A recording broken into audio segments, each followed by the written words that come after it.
بابا اس سالگرہ پہ ہم کو بھی سائیکل چاہیے، محمل نے روتے ہوئے پشتو میں کہا تو شیراز خان مسکرانے لگے۔ بیٹا، بیٹیاں سائیکل نہیں گڑیا سے کھیلتی ہے، تم تو ہمارا اچھا بیٹا ہے، پھر تم سائیکل سے کھیلے گا تو ہم کو اچھا تھوڑی لگے گا، تمہارے واسطے ہم گڑیا لائیں گا۔ شیراز خان نے پشتو والے لہجے میں اردو بولی تو محمل آنکھیں پھٹ پھٹاتے ہوئے انہیں دیکھنے لگی۔ اسے یہ آئیڈیا بالکل بھی نہیں بھایا تھا۔ وہ ناراض ہو کر رخ پھیر گئی۔ شیراز خان بیٹی کو زور سے گلے لگاتے ہوئے کمرے سے نکل گئے۔ محمل رہانسی ہوتی ہوئی ماں کے کندھے پر سر رکھ گئی۔ جب ہم کو بیٹا نہیں سمجھتا تو پھر بیٹا بولتا کیوں ہے؟ ہم کو بیٹی بلایا کرے نا۔ محمل کی بات سن کر فیروزہ بیگم پہلے تو مبہوت رہ گئی، پھر سر جھٹکتے ہوئے بیٹی کو گلے لگا لیا۔ اس نے حال ہی میں 8ویں کلاس کو اچھے نمبروں سے پاس کیا تھا، تب سے لے کر اب تک اس کی ایک ہی رٹ تھی کہ اس کو بھی سائیکل چاہیے۔ تم پریشان مت ہو، ہم تمہارے بابا سے بات کرے گا، دیکھنا وہ مان جائے گا۔ فیروزہ بیگم نے بیٹی کے بال سہلاتے ہوئے کہا تو وہ آنسو کو صاف کرتے ہوئے خاموشی سے ماں کی گود میں لیٹی رہی۔ مورے، تم ہم کو ایک بات تو بتاؤ۔ محمل نے سوچتے ہوئے فیروزہ بیگم کی جانب دیکھا تو وہ مسکراتے ہوئے بیٹی کی طرف دیکھنے لگی۔ کیا تمہارا بابا بھی تم کو ایسے ہی سائیکل لینے سے منع کیا کرتا تھا؟ محمل کی بات پر فیروزہ بیگم کی مسکراہٹ سمٹ گئی۔ یہ تم آج کل کیسی باتیں کرنے لگا ہے؟ محمل ہم کو لاجواب کر دیتا ہے۔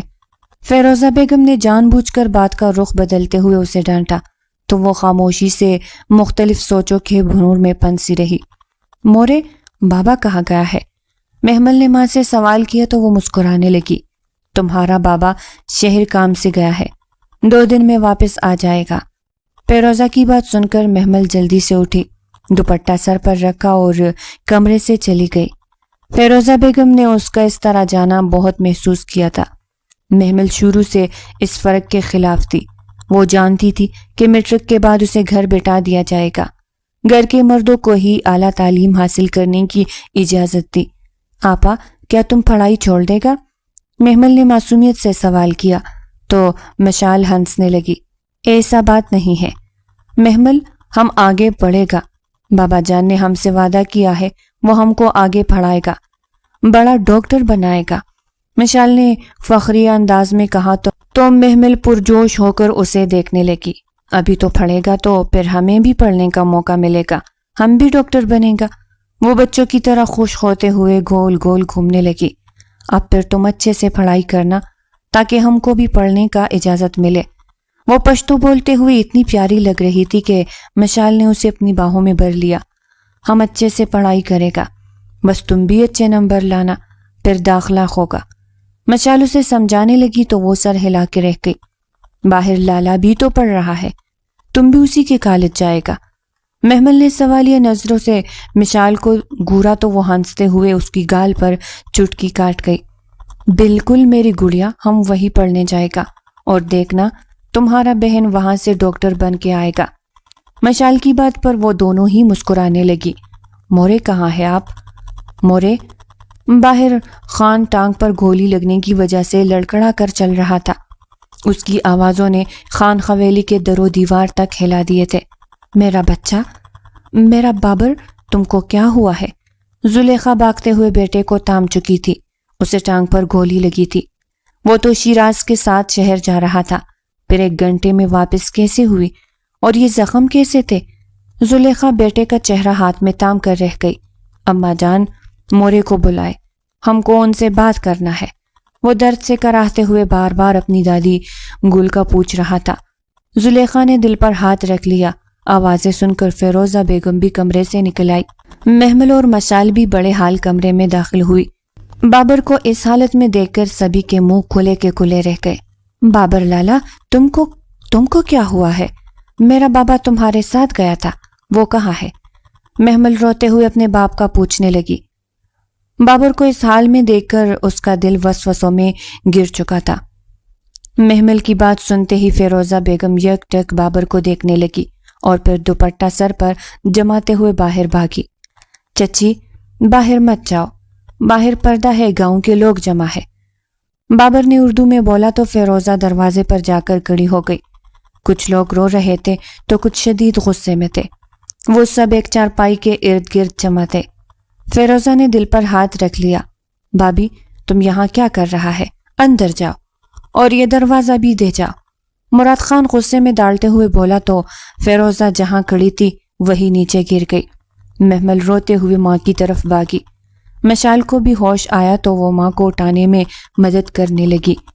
زلیخا بیٹے کے پاس بیٹھی تھی جبکہ مورے لڑکڑاتے ہوئے صوفے پر جا بیٹھی۔ پہلی بھری جوانی میں بیوہ ہو گئی اور اب جب بیٹوں کی خوشیاں دیکھنے کا وقت آیا تو ان کا جوان جہان بیٹا دشمنوں کی گولی کی زد میں اس دارفانی سے کوچ کر گیا۔ ہم کو ہمارے شیراز کے پاس جانا ہے، چھوڑو ہم کو۔ مورے کا دوپٹہ سر سے ڈلک چکا تھا۔ وہ دروازے تک آئی جب مراد خان انہیں باہوں سے پکڑ کر گھر کے اندر لے آئے۔ مورے، تم باہر نہیں جا سکتا، باہر آدمی لوگ موجود ہے، ہم تم کو باہر نہیں جانے دے گا، یہی بیٹھ کر بات کرو، ہم ان لوگوں کو چھوڑوں گا نہیں۔ وہ ڈالتے ہوئے بولے تو حال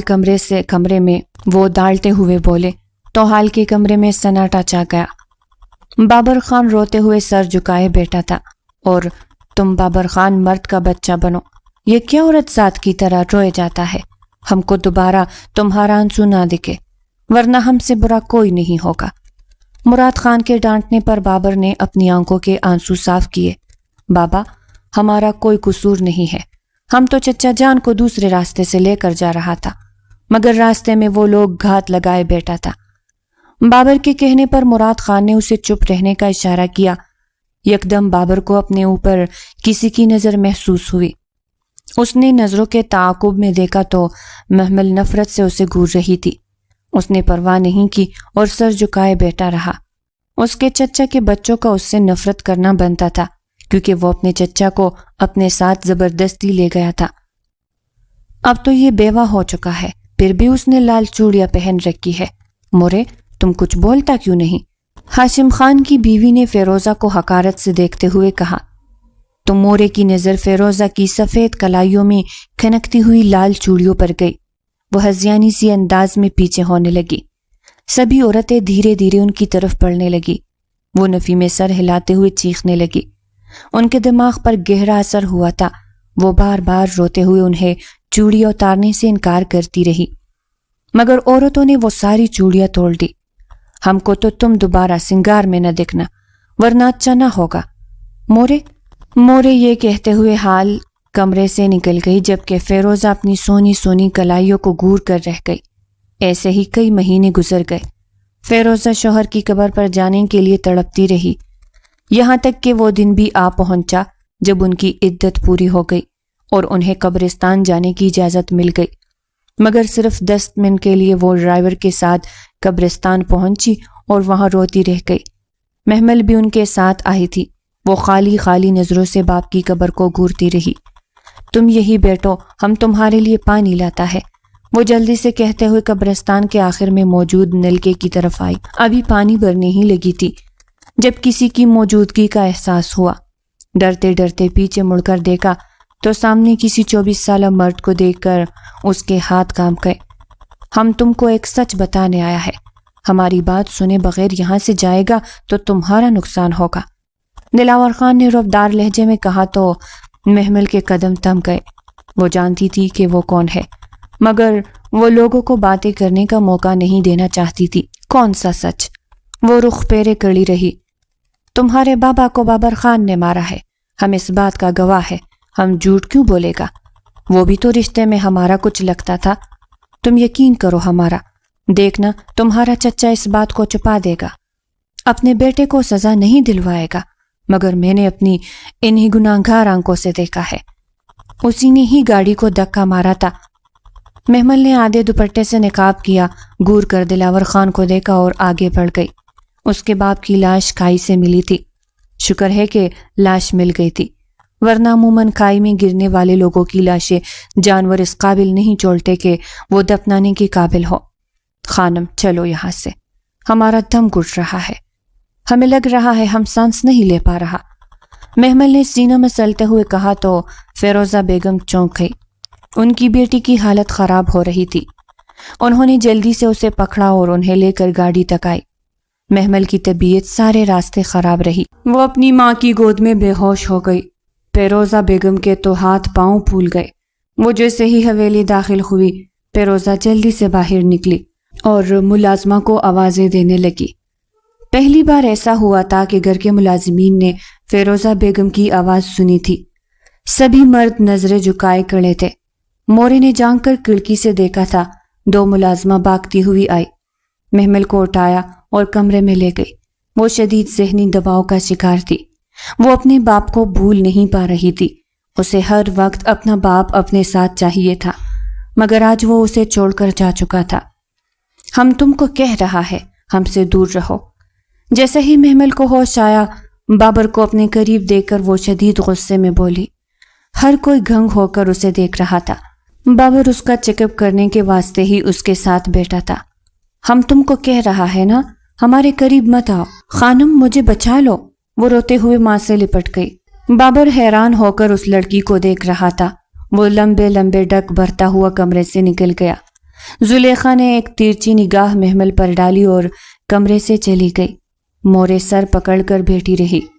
مشال کے اوسان خطا تھے۔ باپ کی موت کے بعد سے وہ کمرے سے کم ہی نکلا کرتی تھی۔ ہم نے فیصلہ کیا ہے، مورے صاف ستھری اردو میں بولی۔ تو فیروزہ بیگم نے انہیں حیران ہو کر دیکھا اور جب بھی غصہ ہوتی تھی اردو میں بات کرتی تھی۔ تم ہمارے کمرے میں آ جانا، میں تمہارا انتظار کر رہی ہوں۔ جی مورے، فیروزہ بیگم سر جھکائے بیٹھی رہی۔ جب ان کے شوہر زندہ تھے تو وہ کبھی اس عورت کے دل میں مقام حاصل نہ کر سکی تھی، اب وہ کیسے ان کے دل میں اہمیت بنا سکتی تھی؟ زلیخا نے تو انہیں پوتا دیا تھا، جبکہ فیروزہ کی تو 2 بیٹیاں تھی، اس لیے زلیخا کی اہمیت زیادہ تھی۔ جی مورے، آپ نے مجھے بلایا؟ فیروزہ نے احترام سے سر جھکاتے ہوئے کہا تو مورے نے غصے سے اسے گھورا۔ ہم نے فیصلہ کیا ہے تمہاری بیٹی مشال کا نکاح بابر خان سے کر دیتے ہیں۔ میں تم سے رائے نہیں مانگ رہی، میں تمہیں حکم دے رہی ہوں۔ بیٹی کو تیار کرو، انکار سننے کی گنجائش نہیں ہے۔ وہ یہ کہتے ہوئے انہیں جانے کا اشارہ کر چکی تھی۔ فیروزہ نے تلخ نگاہوں سے انہیں دیکھا۔ وہ جانتی تھی کہ مشال کی منگنی دلاور خان سے طے ہو چکی ہے۔ پھر اس نکاح کا مطلب کیا تھا؟ بابر کی وجہ سے جو رائتا پھیلا ہے، ہم اسی کو سمیٹ رہے ہیں۔ اس کی وجہ سے تو نے بہت کچھ کھویا ہے، اس لیے اس کا فرض بنتا ہے کہ وہ تم ماں بیٹی کی حفاظت کرے۔ ابھی وہ دروازے کے پاس ہی گئی تھی جب مورے کی آواز گونجی۔ دروازے کے پار کڑی محمل نے بخوبی سنی تھی۔ تو یعنی بابر نے اس کے باپ کا قتل کیا تھا، اب اس کی بہن کو بھی اسے سونپا جا رہا تھا۔ وہ ایسے نہیں ہونے دینا چاہتی تھی۔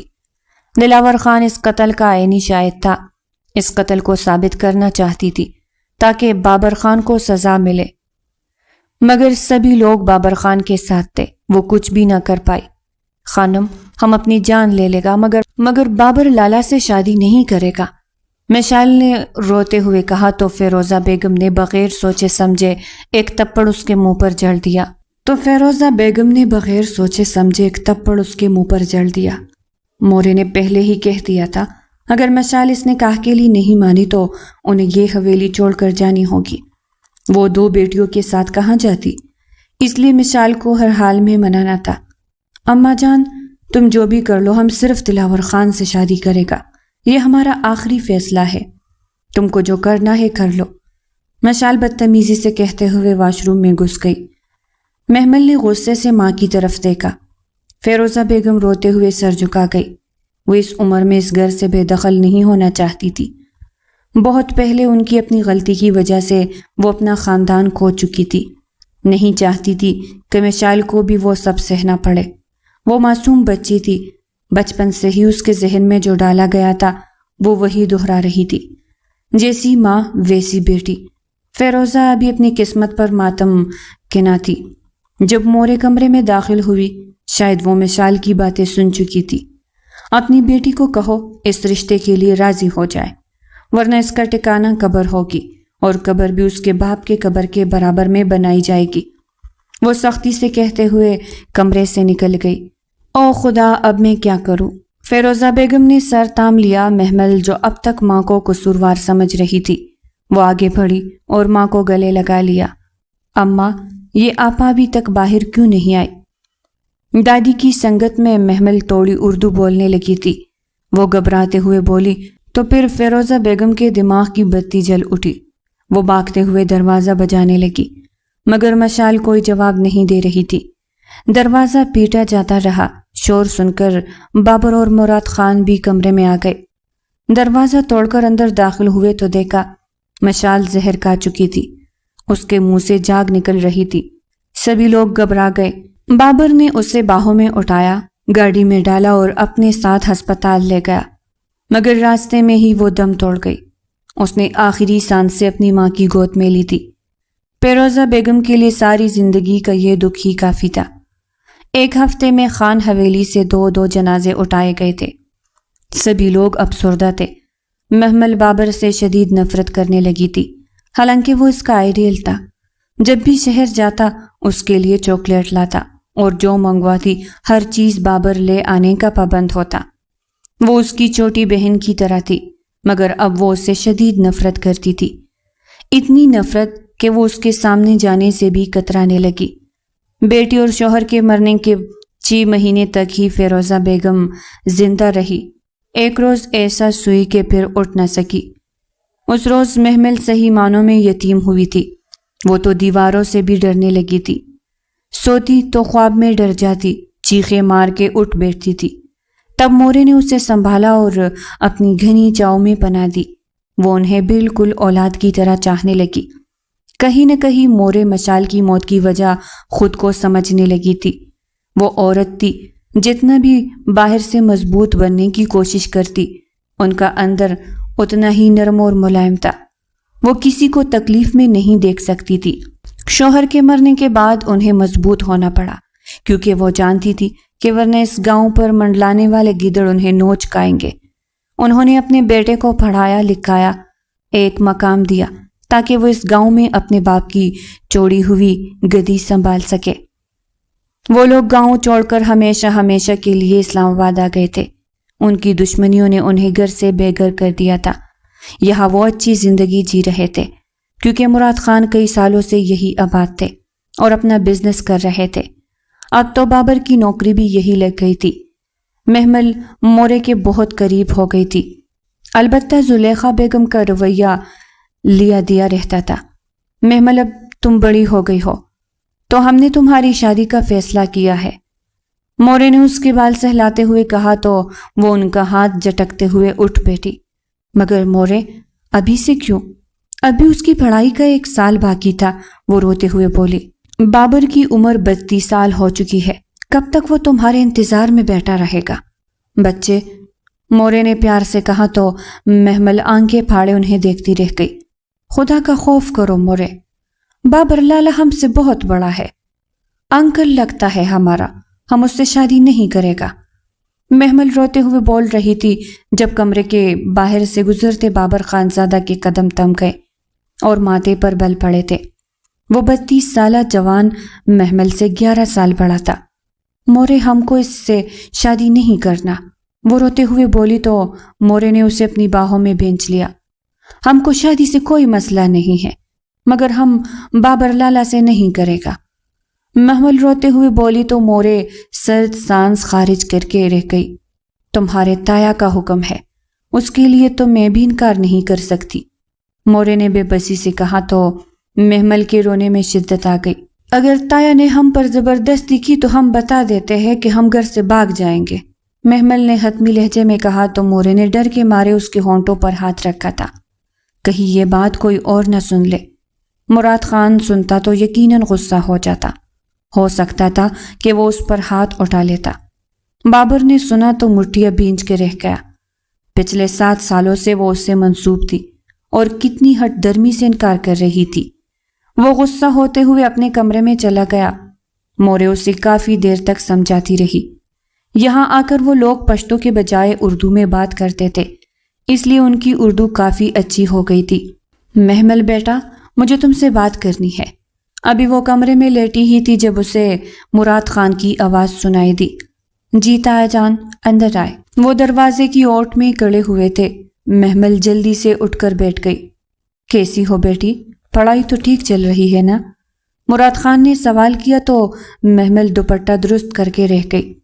چچا جان میں ٹھیک ہوں، پڑھائی بھی اچھی جا رہی ہے، اس نے نرم لہجے میں کہا تو مراد خان مسکرا کر اس کے سر پر ہاتھ رکھ گئے۔ لیکن بیٹی تمہاری آواز تو بتا رہی ہے کہ طبیعت ٹھیک نہیں ہے۔ مراد خان نے فکر مندی سے پوچھا تو وہ بے بسی سے انہیں دیکھ کر رہ گئی۔ وہ کیسے اس پر زبردستی بابر خان کو مسلط کر سکتے تھے؟ انہیں ایسا نہیں کرنا چاہیے تھا۔ جی تایا جان، رات سے طبیعت خراب ہے، کل امی جان کی برسی تھی تو بس ساری رات جاگتی رہی، اس لیے تھوڑی طبیعت ٹھیک نہیں لگ رہی۔ وہ صاف گوئی سے کام لیتے ہوئے بات کا رخ پھیر گئی تھی۔ کیا تم مجھ سے ناراض ہو؟ مراد خان نے نرمی سے پوچھا تو اس کی آنکھیں نم ہونے لگی، مگر وہ ضبط کیے بیٹھی رہی، کیونکہ وہ جانتی تھی کہ مراد خان کا حکم بچا ہے، اسے ہر حال میں ماننا ہی ہوگا۔ چچا جان، میں ناراض نہیں ہوں، میں بالکل ٹھیک ہوں، وہ مسکراتے ہوئے کہنے لگی تو مراد خان اس کی آنکھوں میں جھانکنے لگے۔ شاید تم بابر اور تمہارے رشتے کی وجہ سے اپسٹ ہو۔ کیا میں ٹھیک کہہ رہا ہوں؟ مراد خان نے مسکراتے ہوئے کہا تو وہ بھی زیر لب مسکرانے لگی۔ حالانکہ وہ رونا چاہتی تھی مگر رونے کی بھی اس میں ہمت نہیں تھی۔ وہ جانتی تھی مراد خان جو بھی اس پر محبت نچاور کر رہے ہیں، اس کے روتے ہی اسے بری طرح جھڑک دیں گے۔ تایا جان، اگر میں آپ سے کچھ مانگوں تو آپ مجھے دیں گے؟ وہ سختی سے کہتے ہوئے لب بھینچ گئی۔ مراد خان مسکرانے لگے۔ ہاں بالکل، ضرور۔ وہ اٹھ کھڑے ہوئے اور گہری نظروں سے اس کی طرف دیکھنے لگے۔ مجھے لالا سے شادی نہیں کرنی، چاہے آپ جس سے بھی میری شادی کروا دے، مگر وہ شخص بابر لالا نہیں ہو سکتا۔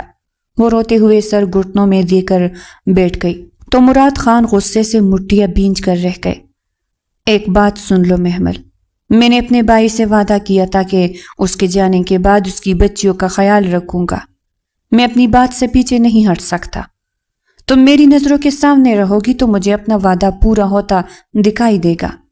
میں تمہیں کسی اور کو نہیں سونپ سکتا، اور جتنا جلدی ہو سکے یہ بات سمجھ لو، ورنہ مجھے بات منوانا آتا ہے۔ وہ یکدم غصہ ہوتے ہوئے کمرے سے نکل گئے۔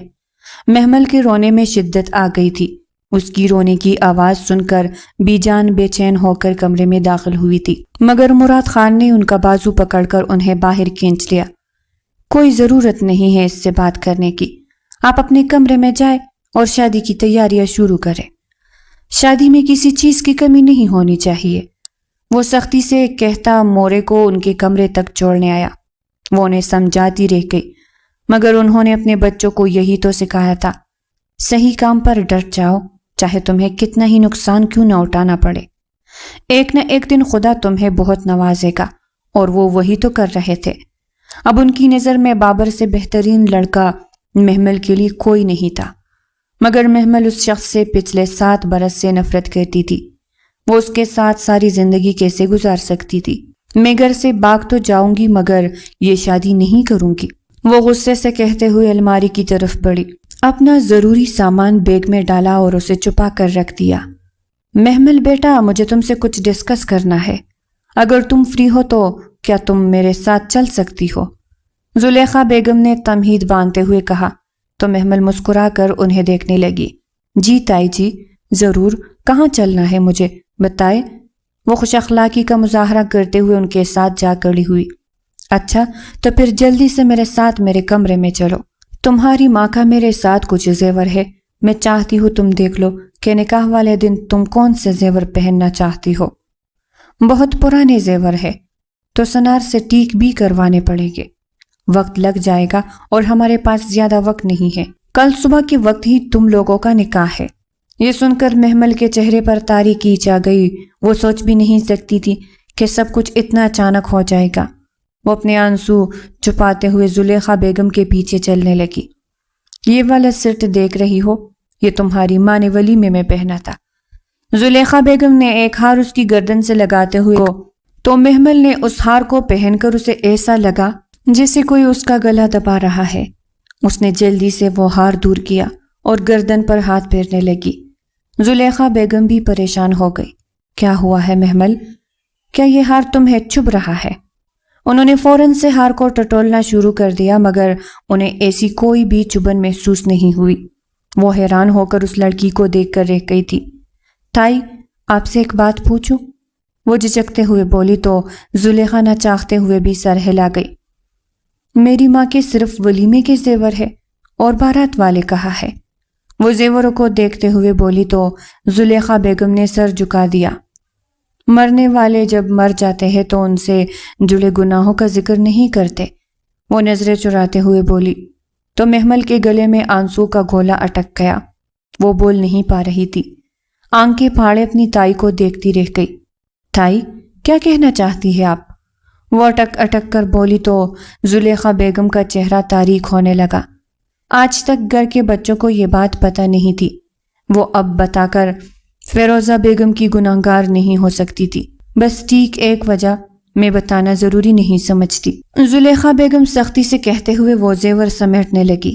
تائی جی، میں آپ سے کچھ پوچھ رہی ہوں، آپ نہیں بتائیں گے تو میں مورے سے پوچھ لوں گی۔ آپ جانتی ہے کہ وہ مجھ سے باتیں نہیں چھپا سکتی۔ محمل نے انہیں بلیک میل کرتے ہوئے کہا تو وہ چونک گئی۔ کیا تمہاری ماں نے بھی کبھی تمہیں نہیں بتایا؟ سوالیہ نظروں سے محمل کو گورتے ہوئے بولی تو وہ نفی میں سر ہلا کر رہ گئی۔ تمہاری ماں نے بھاگ کر شادی کی تھی، اپنے گھر کی عزت بچانے کے لیے مورے نے بیٹے کا ولیمہ کیا تھا، اس کے علاوہ کوئی اور بات نہیں ہے۔ زلیخا بیگم نظر چراتے ہوئے الماری کی طرف بڑھ گئی، جبکہ محمل شکست خوردہ سی صوفے پر جا بیٹھی۔ اسے محسوس ہو رہا تھا جیسے کسی نے اس کے جسم میں سے ساری طاقت نچوڑ لی ہو۔ اس کا چہرہ زرد ہو چکا تھا۔ ہمارے زمانے میں کہا کرتے تھے کہ بیٹی ماں کا عکس ہوتی ہے۔ سدا شکر تم ایسی نہیں نکلی، ورنہ ہم لوگوں کے منہ دکھانے کے قابل نہیں رہیں گے۔ زلیخا بیگم اپنی دھن میں کہتے ہوئے زیور رکھنے لگی۔ محمل نے تلخی سے انہیں گورا۔ وہ بغیر کچھ کہے کمرے سے نکل گئی اور دروازہ ٹھاک کی آواز سے زلیخا بیگم پریشان ہو کر دروازے کو گورنے لگی۔ شاید اسے اپنی ماں کے بارے میں کہی گئی یہ بات کچھ خاص پسند نہیں آئی تھی۔ وہ کندھے اچکا کے رہ گئی۔ یہ ان دونوں ماں بیٹی کا مسئلہ تھا۔ مورے، آپ نے مجھ سے اتنا بڑا سچ چھپایا، وہ گل بیگم کے سر پر چلاتے ہوئے بولی تو وہ سر جھکا کے رہ گئی۔ جو ہو چکا ہے اسے دہرانے کا کیا مطلب ہے؟ محمل، کیا میں نے تمہاری تربیت ایسے کی ہے؟ وہ بے یقینی سے محمل کو دیکھتے ہوئے بولی۔ وہ اب کمزور اور بیمار ہو چکی تھی۔ محمل جیسی توانا لڑکی کا مقابلہ نہیں کر سکتی تھی، نہ ہی اس کے بے تکے سوالوں کا جواب دے سکتی تھی۔ مورے، یہ ایک بہت بڑی حقیقت تھی جو ہم سے چھپائی گئی تھی۔ جب آپ لوگوں کی بیٹیاں راضی نہیں ہوتی تو پھر شادی کرتے ہی کیوں ہے؟ اب آپ مجھے مجبور کر رہی ہے کہ میں اپنی ماں والی غلطی دہراؤں، وہ چلاتے ہوئے بولی اور کمرے سے نکل گئی۔ مورے نے دل تام لیا تھا، وہ ایسا نہیں چاہتی تھی۔ وہ بابر اور اسے ایک ساتھ خوش دیکھنا چاہتی تھی، لیکن وہ لڑکی اس کے ارادے بہت خطرناک تھے، جن کو سن کر ہی گل بیگم پریشان ہو گئی۔ تم خوش تو ہو نا؟ رات کو ڈنر کے وقت سبھی لوگ ڈائننگ ٹیبل پر بیٹھے تھے جب اچانک مراد خان نے اس سے سوال کیا تو وہ مسکرا کر رہ گئی۔ جی چچا جان، کیوں نہیں؟ اس کے اس انداز پر مورے چونکی تھی۔ وہ ایسے تب بات کرتی تھی جب وہ اپنے کہے کا الٹ کرنے والی ہو۔ انہیں عجیب سے وسوسے ستانے لگی۔ رات گئے تک وہ شاپنگ دیکھتی رہی اور پھر اپنے اپنے کمرے کی طرف بڑھ گئی۔ مورے کئی بار نیند سے جاگی اور محمل کو اس کے کمرے میں دیکھنے آئی۔ اسے پرسکون ہو کر سوتا دیکھ وہ مطمئن ہو گئی۔ تہجد پڑھ کر وہ سوئی۔ صبح اٹھی تو حویلی میں ہر طرف ہنگامہ تھا۔ نکاح کا وقت تھا اور محمل کہیں بھی نہیں مل رہی تھی۔ اس کا نمبر بھی بن جا رہا تھا۔ مراد اور بابر شدید غصے میں نوکروں پر چلا رہے تھے۔ زلیخا بیگم سر پکڑے صوفے پر بیٹھی تھی۔ ان سب کو اس حالت میں دیکھ کر مورے کے احسان خطا ہو گئے۔ وہ لڑکی اپنا کہاں پورا کر چکی تھی۔ وہ چکراتے سر کے ساتھ سیڑھیوں پر ہی بیٹھ گئی۔ ملازمہ نے انہیں اس طرح بیٹھے ہوئے دیکھا تو فوراً آگے بڑھی، ان کو بازو سے پکڑا اور صوفے پر لا بٹھایا۔ کسی کی توجہ ان کی طرف نہیں گئی۔ ڈھونڈو اس بدذات لڑکی کو، ہم نے جتنا اسے پیار دیا اس نے ہمیں یہ صلہ دیا ہے، اس لیے میں اس کی بدذات ماں کو گھر لانے کو تیار نہیں تھا۔ میں چاہتا تھا کہ میرا بھائی اس کی ماں کو طلاق دے دے، مگر وہ اس کی آنکھوں پر تو محبت کی اندھی پٹی بندھی تھی۔ وہ چلاتے ہوئے کہنے لگے۔ ملازم سہم چکے تھے۔ زلیخا بیگم انہیں چپ رہنے کو بولتی رہی مگر وہ بولتے رہے۔ نہ جانے کس کے ساتھ باغی ہے۔ مراد خان نے حقارت سے کہا تو سب کو سانپ سونکھ گیا ہے۔ بے شک محمل غائب تھی، مگر کسی نے اس متعلق نہیں سوچا تھا کہ وہ کسی اور کے ساتھ باغی ہے۔ شہباز میری بات سنو، مجھے وہ لڑکی ہر حالت میں چاہیے زندہ یا مردہ۔ مراد خان چلاتے ہوئے صوفے پر جا بیٹھے۔ انہیں کسی پل سکون نہیں مل رہا تھا۔ اماں جان، اب کیا ہوگا؟ مجھے تو سوچ سوچ کر ہی خوف آ رہا ہے۔ وہ 250 مہمان میرے بارے میں کیا سوچیں گے، جنہیں نکاح میں مدعو کیا گیا ہے، اور وہ تمام رشتہ دار جو اسلام آباد کے لیے نکل چکے ہیں، میں انہیں کیا جواب دوں گا؟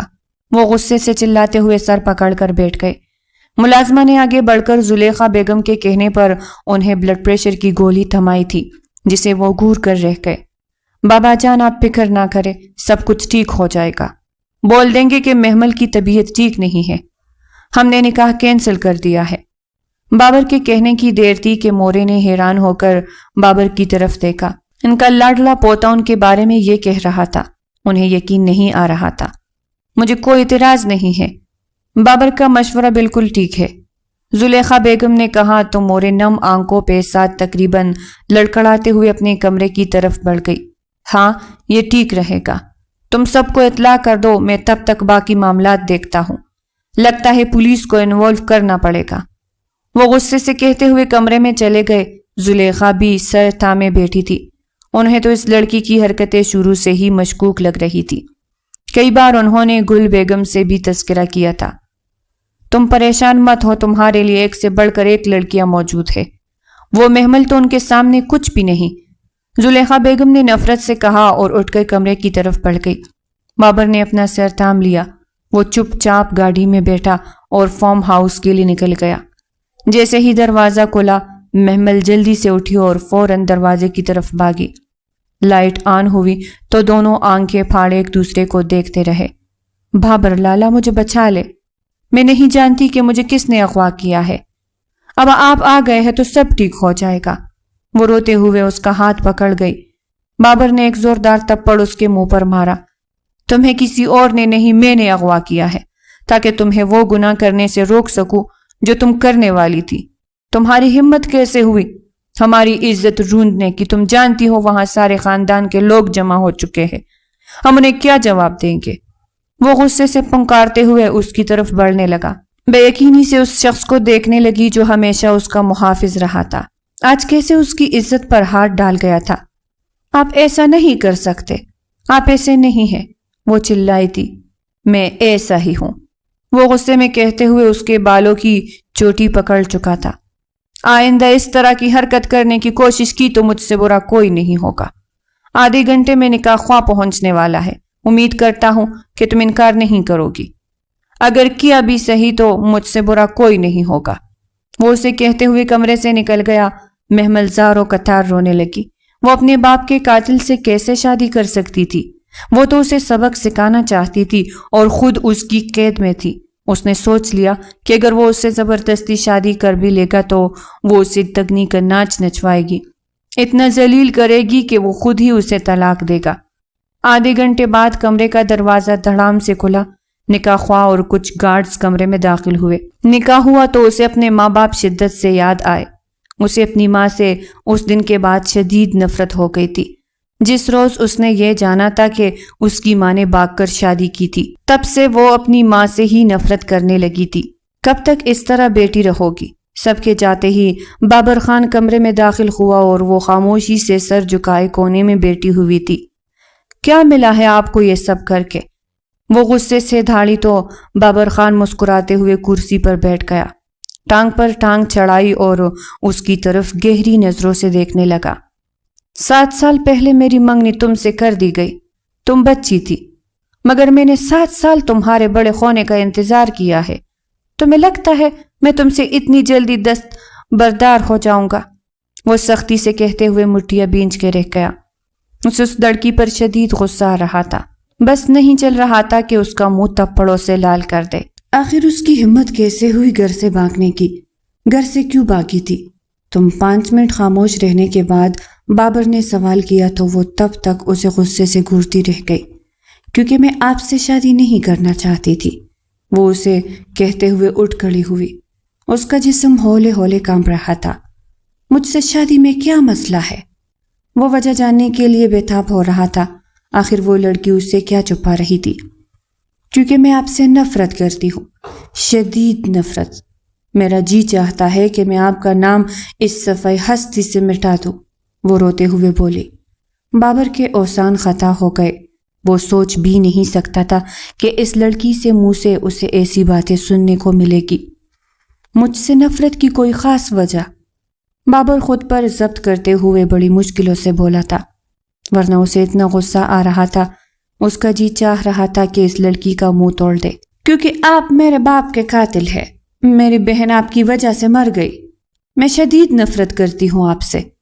وہ ہلکے بل چلائی اور زار و قطار روتے ہوئے نیچے بیٹھتی چلی گئی۔ میں نے چچا جان کو نہیں مارا۔ چچا کے ذکر پر اس کی آنکھیں نم ہونے لگی۔ وہ مرد تھا اس لیے خود پر ضبط کر گیا، ورنہ اس کا جی بھی چاہتا تھا کہ وہ بھی زار و قطار روئے۔ آپ نے ہی مارا تھا، مجھے سب پتا ہے۔ وہ روتے ہوئے رخ پھیر گئی۔ دیکھو میری بات سنو، ایسا کچھ نہیں تھا۔ بابر صفائی دیتے ہوئے اس کی طرف بڑھا، مگر وہ اسے دھکا دیتے ہوئے دور جا کھڑی ہوئی۔ میرے قریب مت آنا، میں تم سے جتنی نفرت کرتی ہوں تمہارا قتل کرتے وقت سوچوں گی بھی نہیں۔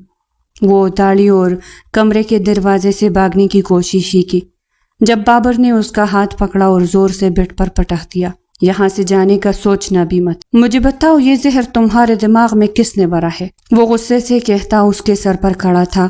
وہ خوفزدہ ہرنی کی طرح آنکھیں پھاڑے اسے گھور رہی تھی۔ وہ اس شخص سے پیچھا چھڑوانا چاہتی تھی، مگر وہ ہر بار اس کے سر پر مسلط کر دیا جاتا تھا۔ سچ سچ بتاؤ کس نے کہا ہے یہ تمہیں، ورنہ میں خود ہی معلوم کروا لوں گا، اور مجھے پتہ چلا تو تم جانتی ہو تمہارے لیے اچھا نہیں ہوگا۔ وہ غصے سے کہتے ہوئے اس کی نازک کلائی تام کھیا۔ گرفت اتنی سختی کہ اس کی بازو پر لال نشان بن گیا۔ دور رہے مجھ سے، آپ مجھ پر کوئی حق نہیں رکھتے، میں آپ سے نفرت کرتی ہوں۔ کتنی دفعہ بتاؤ؟ وہ ہذیانی انداز میں چلاتے ہوئے بولی تو بابر حیران ہو کر اسے دیکھتا رہ گیا۔ یہ وہ لڑکی تو نہیں تھی جس کو اس نے چاہا تھا۔ کچھ تو ان دونوں کے درمیان آ گیا تھا جس نے ان دونوں کو اتنے بڑے فاصلے پہ کھڑا کر دیا تھا۔ تم بتا رہی ہو یا میں جا کر خود معلوم کرواؤں؟ وہ غصے سے بولا تو محمل زور زور سے رونے لگی۔ جس نے بھی بولا ہے میں نہیں بتاؤں گی، چلے جائے یہاں سے۔ وہ زور زور سے تکیے نیچے پھینکتے ہوئے پیچھے کی طرف جانے لگی۔ بابر نے ایک جست میں لائٹ آف کی تھی۔ وہ روتی رہی لیکن اس کی ایک نہیں سنی گئی۔ صبح وہ اٹھی تو سر چکرا رہا تھا، اسے اٹھ کر بیٹا بھی نہیں جا رہا تھا۔ وہ روتے ہوئے بیڈ کی بیگ سے آنکھیں موند گئی۔ ملازمہ ناشتہ لے کر آئی تو اس نے بابر کا سارا غصہ اس پر نکالا۔ کھانے کی ٹرے اٹھا کر نیچے پٹخ دی۔ ملازمہ خوفزدہ ہو کر کمرے سے نکل گئی۔ اس سے پہلے ہی بابر نے سمجھا دیا تھا کہ اگر وہ کچھ ایسا کرے تو وہ فوراً بابر کو اطلاع دے۔ یہ کیا طریقہ ہے؟ اس طرح کا رویہ رکھا تو منہ توڑ دوں گا، وہ بولا اور سختی سے اس کے بازو دبوچ گیا۔ دور رہے، میرے قریب آنے کا حق نہیں رکھتے۔ وہ غصے سے چلائی، اگر میں یہ حق نہیں رکھتا تو کون ہے جس کو یہ حق تم دے چکی ہو؟ وہ ایک ایک لفظ چبا کر ادا کرتے ہوئے اسے ہوش و حواس میں واپس پٹخ چکا تھا۔ وہ بڑی بڑی آنکھیں پھاڑے اسے دیکھتی رہ گئی۔ وہ اس پر کیسے کیسے الزام لگا سکتا تھا، حالانکہ وہ اسے اچھے سے جانتا تھا کہ وہ ایسی نہیں ہے۔ میں ایسی نہیں ہوں، سمجھے آپ؟ وہ اس سے دور ہوتے ہوئے بیڈ سے نیچے اتر گئی۔ تم ایسی نہیں تھی، تمہاری بہن تو ایسی تھی نا۔ اس نے جو کیا کسی سے چھپا ہوا نہیں ہے سوائے تمہارے۔ بابر نے راز فاش کرتے ہوئے اس کے قدم جگڑ دیے۔ وہ بے یقینی سے اس کی طرف دیکھنے لگی۔ کہنا کیا چاہتے ہیں آپ؟ وہ پلٹی تو غصے میں اس کے ماتھے پر بھل بننے لگے۔ تمہاری بہن نے میری وجہ سے خودکشی نہیں کی تھی، وہ جس کو پسند کرتی تھی اور جسے اپنا آپ سونپ چکی تھی، اسی کے بچے کی ماں بننے والی تھی۔ حویلی میں کسی کو بتا نہیں سکتی تھی، اس لیے اس نے حرام موت کو چنا۔ میں نے یہ خبر سب سے اس لیے چھپائی کیونکہ مرنے والی تو مر گئی تھی۔ اگر سب کو پتہ چلتا تو تمہاری زندگی جہنم بن جاتی۔ وہ اپنے منگیتر کو پسند نہیں کرتی تھی، بلکہ اپنے کلاس فیلو حشام سے محبت کرتی تھی۔ وہ ایک دل پینک لڑکا تھا، بہت بڑے سیاستدان کا بیٹا، وہ اسے استعمال کر کے بیچ راہ میں چھوڑ گیا۔ اس نے اپنے منگیتر کا سہارا لینا چاہا مگر ناکام رہی۔ تمہاری بہن میری وجہ سے نہیں مری۔ محمل شیراز خان اسے اس کی محبت لے ڈوبی۔ میں اتنا بے غیرت نہیں ہوں کہ اس بات کو بار بار دہراؤں۔ یہ بات آج اس 4 دیواری میں ہوئی ہے، اگر یہ بات باہر گئی تو تمہاری ٹانگیں توڑ دوں گا۔ وہ غصے سے کہتے ہوئے اٹھ کھڑا ہوا، جبکہ محمل لڑکڑاتے ہوئے بٹ پر جا بیٹھی۔ اسے سمجھ نہیں آ رہا تھا کہ بابر سچ کہہ رہا ہے یا جھوٹ کا سہارا لے رہا ہے۔ اس کی بہن ایسی نہیں تھی۔ اور دوسرا الزام تم نے مجھ پر کیا لگایا تھا؟ وہ سوالیہ نظروں سے گھورتے ہوئے محمل کو دیکھنے لگا۔ وہ سر جھکا کر رہ گئی۔ تمہارے باپ کا قاتل میں نہیں ہوں بلکہ تمہارا سگا ماموں ہے۔ وہ ایک اور راز پاش کرتے ہوئے اسے رونے پر مجبور کر گیا تھا۔ جانتی ہو تمہاری ماں نے بھاگ کر شادی کی تھی۔ تمہارا ماموں اس سے سخت نفرت کرتا تھا اور دونوں خاندانوں میں دشمنی کی وجہ بھی یہی تھی۔ اس روز بھی انہوں نے حملہ کر دیا، گاڑی کھائی میں نیچے گرنے والی تھی۔ چچا نے مجھے دھکا دیا اور گاڑی سے باہر نکال دیا۔ میرے نکلتے ہی ایک طرف کا وزن بڑھا اور گاڑی چچا جان سمیت نیچے جا گری۔ وہ بس مجھے بچانا چاہتے تھے۔ جانتی ہو انہیں آخری وقت میں کیا کہا تھا؟ انہوں نے کہا تھا کہ میری بیٹیوں کا خیال رکھنا، میرے مرنے کے بعد انہیں بے آسرا نہ چھوڑنا۔ بابر بولتے ہوئے کانسنے لگا تو محمل جلدی سے ہوش میں آئی، پانی کا گلاس انہیں پیش کیا اور نیچے اسی کے قدموں میں بیٹھ گئی۔ اس کے بدلے ہوئے رویے نے بابر کو حیران کر دیا۔ میں بہت چھوٹی تھی جب آپ کو اپنا آئیڈل ماننے لگی۔ مجھے لگتا تھا میں ہر وہ کام جو آپ کرتے ہیں وہ کروں گی تو چچا اور بابا کی نظروں میں ممتاز ہو جاؤں گی، مگر ایسا نہ ہوا۔ وہ ہر بات پر روکتے ٹوکتے تھے مگر آپ میرا ہر کام مانتے تھے۔ میں جو کہتی تھی آپ وہ شہر سے لے آتے تھے۔ مجھے آپ بہت اچھے لگتے تھے۔ پھر اس روز بابا کا قتل ہو گیا۔ مجھے لگا اس سب کے پیچھے آپ کا ہاتھ ہے، مگر میں آپ کو اپنا آئیڈل مانتی تھی، کبھی آپ پر شک نہیں کر سکی۔ پھر میری ملاقات میں شالاپا کے منگیتر سے قبرستان میں ہوئی۔ انہوں نے بتایا کہ وہ اس قتل کے عینی شاہد ہے۔ انہوں نے آپ کو بابا کی گاڑی کو دھکا مارتے ہوئے دیکھا ہے، تو میں آپ سے نہ چاہتے ہوئے بھی نفرت کرنے لگی۔ آپ سے شادی نہیں کرنا چاہتی تھی مگر انہیں مجبور کیا گیا۔ مجھے لگا سارے فساد کی جڑ آپ ہے۔ تب آپا مر گئی اور مجھے لگا کہ یہ سب آپ کی وجہ سے ہوا ہے۔ تب میں آپ سے اور زیادہ نفرت کرنے لگی۔ میں آپ کے سامنے بھی نہیں آنا چاہتی تھی مگر میں کبھی بھی خود کو آپ سے محبت کرنے سے روک نہیں پائی۔ آپ ہمیشہ سے میرے آئیڈیل تھے اور رہیں گے۔ وہ روتے ہوئے سر گھٹنوں میں دے گئی۔ بابر حیران ہو کر اسے دیکھ رہا تھا۔ پھر گھر سے کیوں بھاگ رہی تھی؟ بابر نے سوال کیا تو سر اٹھائے اوپر دیکھنے لگی۔ میں سمجھ نہیں پا رہی تھی، میں آپ کو اپنے باپ کا قاتل سمجھتی تھی، اس لیے آپ سے بدلہ لینا چاہتی تھی۔ جانتی تھی کہ سارا خاندان جمع ہونے والا ہے۔ وہ روتے ہوئے ہاتھ دیکھنے لگی تو بابر نے سر تام لیا۔ بے وقوف لڑکی، تم مجھ سے پوچھ بھی تو سکتی تھی۔ اس نے غصے سے کہا تو وہ روتے ہوئے ہنسنے لگی۔ بس آپ نے بھی تو کبھی کلیئر نہیں کیا، نہ ہی بات کرنے کی کوشش کی، پھر کیسے سب کچھ سامنے آتا؟ اور ایک بات، وہ غصہ ہوتے ہوئے بولی تو بابر چونک گیا۔ آپ نے مجھے تپڑ کیوں مارا؟ تپڑ یاد آتے ہی وہ زور سے رونے لگی۔ رو کیوں رہی ہو؟ تم نے مجھے غصہ دلوایا اور گھر سے بھاگ گئی۔ وہاں نکاح کی تیاریاں مکمل ہو چکی ہے، سبھی لوگ حویلی پہنچ گئے ہیں۔ بابا انہیں پتہ نہیں کیا جواب دے رہے ہوں گے۔ وہ پریشان سا ہو کر بولا تو محمل نے اسے حیران ہو کر دیکھا۔ کیا مطلب؟ آپ لوگوں نے انہیں آنے سے منع نہیں کیا؟ نہیں، منع تو نہیں کیا۔ اماں جان چاہتی تھی کہ میں ان کی بانجی سے اسی تاریخ پر نکاح کر لوں، مگر میں یہاں چلا آیا کیونکہ نکاح تو میں کر چکا تھا۔ اب تم میرے ساتھ چلو تو ولیمے کی باقاعدہ تقریب ہو۔ وہ مسکراتے ہوئے کہنے لگا، جبکہ محمل شرم کے مارے سر جھکا گئی۔ وہ دونوں گھر کے لیے نکل چکے تھے۔ گل بیگم کو پتہ چلا تو وہ بہت خوش ہوئی۔ وہ یہی تو چاہتی تھی۔ انہیں اتنا پتہ تھا کہ محمل بدگمان ہے، مگر اس نے موقع ہی نہیں دیا کہ وہ انہیں سمجھا سکتی۔ وہ دونوں گھر پہنچے تو مراد خان مسکراتے ہوئے بیٹے کے گلے لگے، کیونکہ اس واردات میں وہ بھی شامل تھے۔ محمل کو پتہ چلا تو وہ چچا سے ناراض ہو کر رہ گئی۔ زلیخا بیگم خفا سی پھر رہی تھی۔ مورے نے آگے بڑھ کر اسے گلے لگا لیا۔ مہمان جمع تھے۔ پیپر کا بہانہ بنا کر محمل کو سب کے سامنے پیش کیا گیا۔ ہفتے بعد ولیمے کی تقریب رکھ دی گئی۔